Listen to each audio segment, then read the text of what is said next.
90% mata pencarian penduduk Sangkarang adalah menjadi nelayan. Tripang adalah hasil laut yang paling melimpah di wilayah ini. Sejak tahun 1970-an, pulau-pulau di wilayah Sangkarang mengandalkan tripang. Konon, komoditi inilah yang berkontribusi besar dalam menyejahterakan masyarakat. Ada sekitar 80 kapal nelayan yang beroperasi untuk mencari tripang. Kami mengikuti mereka ke wilayah tangkap tripang. Jaraknya cukup jauh. Jika mengikuti siklus rutin kegiatan mereka, kapal-kapal ini bisa mengarungi lautan hingga ke perairan Kalimantan. Bahkan bukan tidak mungkin beberapa di antara mereka melaut hingga ke perbatasan Australia. Nelayan tripang sudah terbiasa tinggal di kapal selama kurang lebih 1 bulan. Tidak heran jika mendengar bahwa hasil dari melaut bisa membuat mereka meraup miliaran rupiah setiap tahunnya.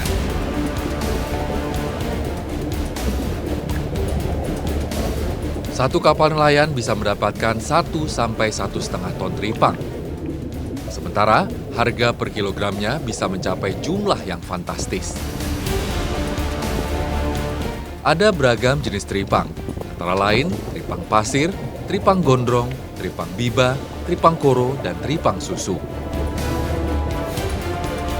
Tripang pasir dan tripang gondrong bisa terjual dengan harga Rp150.000 per kilogram. Sedangkan tripang biba dan tripang koro bisa terjual dengan harga Rp300.000 per kilogramnya. Tripang susu adalah yang paling mahal. Selain ukurannya memang paling besar, tripang susu bisa mencapai harga Rp500.000 per kilogram. Namun, di balik rezeki tripang yang menggiurkan ini, ternyata menyimpan banyak persoalan. Contoh saya sendiri ini, seperti anak saya kan. Ya, anak saya kan sudah larang dia karena saya sudah rakan berapa tahun, bukan bilang 1-2 tahun. Bahkan puluhan tahun saya nelayan itu mimpi kan. Saya nyelam ini, bahkan mata saya itu sendiri yang lihat ada yang mati, ada yang lumpuh, so banyak kan. Saya punya saudara bahkan ya meninggal gara-gara lumpuh, gara-gara menyelam kan di Kupa. Tapi namanya anak-anak ini ya pengaruh lingkungan kali kan sama teman-temannya akhirnya. Betul. Melihat semuanya ikut, dia juga ikut. Dengan awak kapal sekitar 10 orang, sekali dalam sebulan para nelayan bisa membawa pulang uang sebesar 8 sampai 10 juta rupiah. Hasilnya lumayan. Warga sudah bisa menyejahterakan sendiri keluarganya dengan bertumpu pada hasil laut. Tapi yang masih menjadi dilema bagi mereka adalah ancaman penyakit dan keselamatan yang mengancam nyawa mereka. Ada harga mahal yang harus dibayar untuk bisa mendapatkan penghasilan yang besar. Metode penyelaman mereka yang menggunakan selang kompresor berpotensi besar menyebabkan kematian. Para nelayan ini menggunakan alat pemompa angin sebagai selang untuk bernafas di dalam air.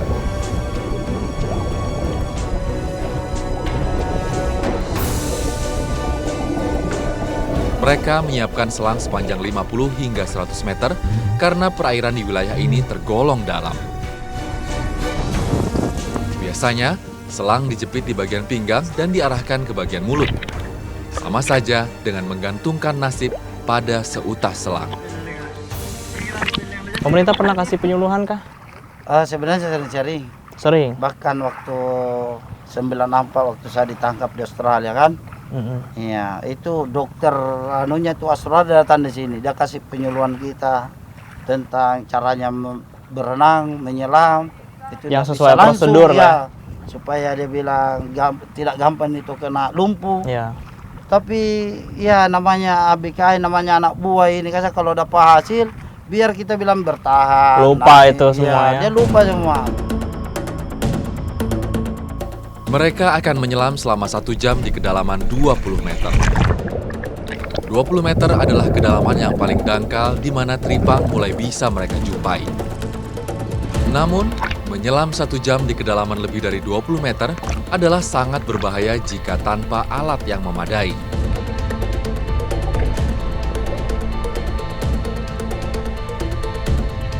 Kabar nelayan tewas dan lumpuh sudah bukan barang baru di desa mereka.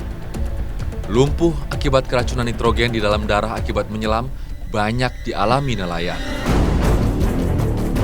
Inilah resiko yang nelayan ambil. Jika lebih memilih mencari ikan, mereka hanya bisa membawa pulang uang Rp50.000 per hari. Jauh jika dibandingkan dengan mencari tripang.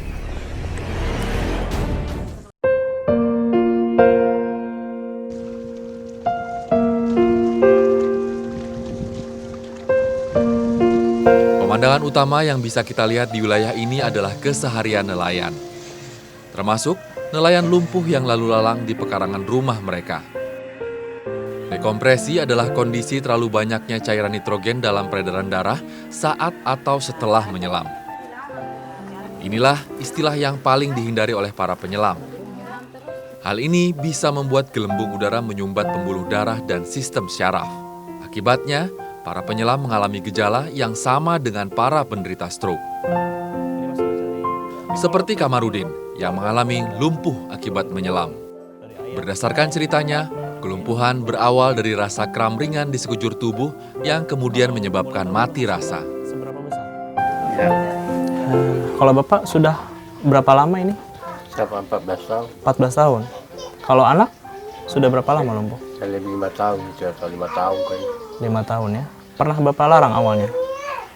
Sudah ya, tapi tidak peduli. Tidak peduli ya. Tapi kalau anak-anak yang lain, apakah ada yang ikut menyelam juga yang lainnya? Adik-adiknya gitu? Tidak, Tidak ada ya. Tidak berani atau Bapak larang memang? takut barangkali. Takut ya.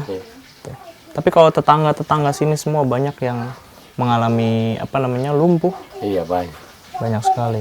banyak. Mati juga banyak. Itu juga banyak. Iya.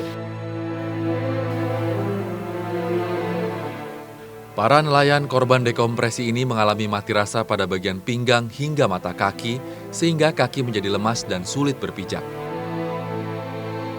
Kini, jangankan melaut. Untuk berjalan saja Kamarudin tidak bisa. Hasrat ingin mensejahterakan keluarga justru berakhir sedih menjadi tanggungan keluarga.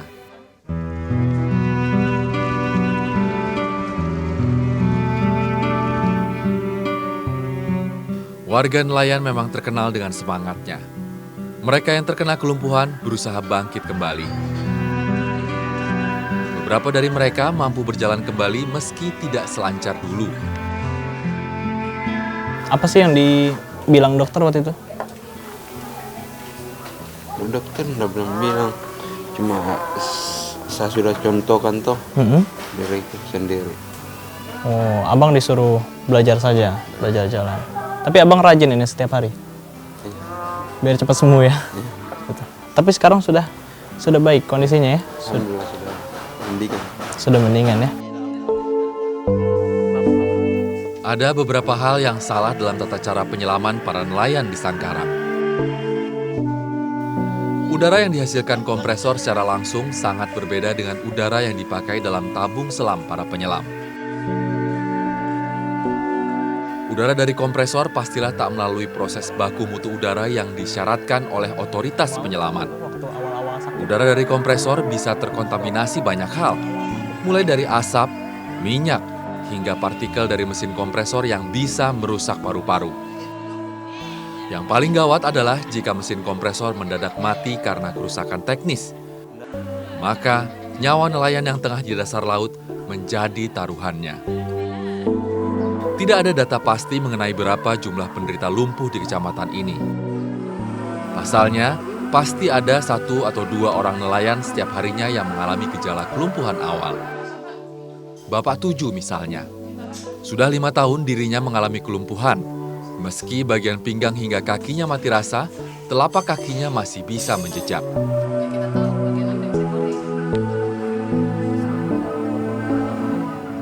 Dari orangnya sendiri kalau merasa kayak itu sakit kepala dia anggap biasa, jadi dia masih tetap turun menyelam lagi seperti biasa. Dia Akhirnya tetap sampai lanjut tahap lebih Iya. parah lagi ya. tahap lebih lanjut, lumpuh, baru dia sadari, oh saya lumpuh. Itu pun penanganan, dan kan kalau yang saya diberitahukan kalau penyelam itu kan mencari enggak sampai bukan kurang dari 1 hari, pasti lebih dari 2 hari. Iya. Dokter memeriksa refleks syaraf kedua kakinya. Kebiasaannya untuk belajar berjalan membuat refleks kedua kakinya masih dalam kondisi baik. Hanya saja syaraf untuk menggerakkan kedua kakinya terganggu sehingga untuk melangkah harus dibantu oleh tangan atau sedikit memaksakan gerakan kaki.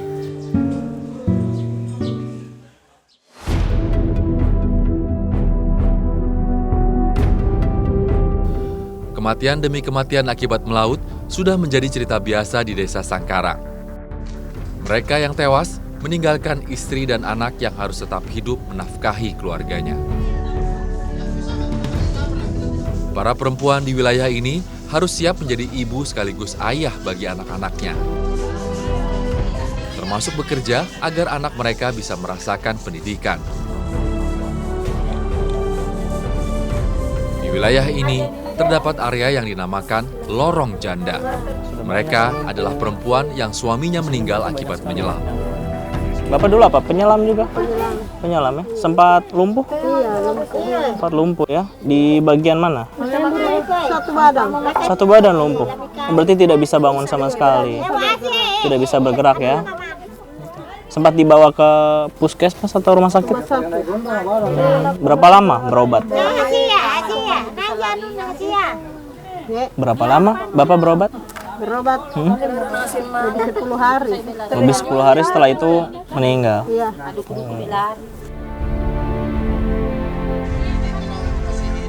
Para pengumpul tripang biasa mempekerjakan para janda ini agar mereka tetap dapat membiayai sekolah anak mereka. Prestasi daerah sebagai penghasil komoditas mahal terbesar bisa saja sangat membanggakan. Hanya saja, jika dampaknya membuat sebagian warganya menjadi korban, tentulah tidak bijaksana. Dilema ekonomi dan kesejahteraan dengan lapangan pekerjaan yang tersedia haruslah dipecahkan jalan keluarnya, baik dari masyarakat maupun pemerintah. Nelayan adalah komunitas terbesar kedua di Indonesia setelah petani. Selain menyejahterakan segelintir orang yang bekerja di sektor perikanan, kehidupan masyarakat pesisir masih menyisakan dilema. Perlu ada regulasi disertai solusi dari pemerintah agar masyarakat bisa sejahtera tanpa terus-menerus mempertaruhkan nyawa mereka.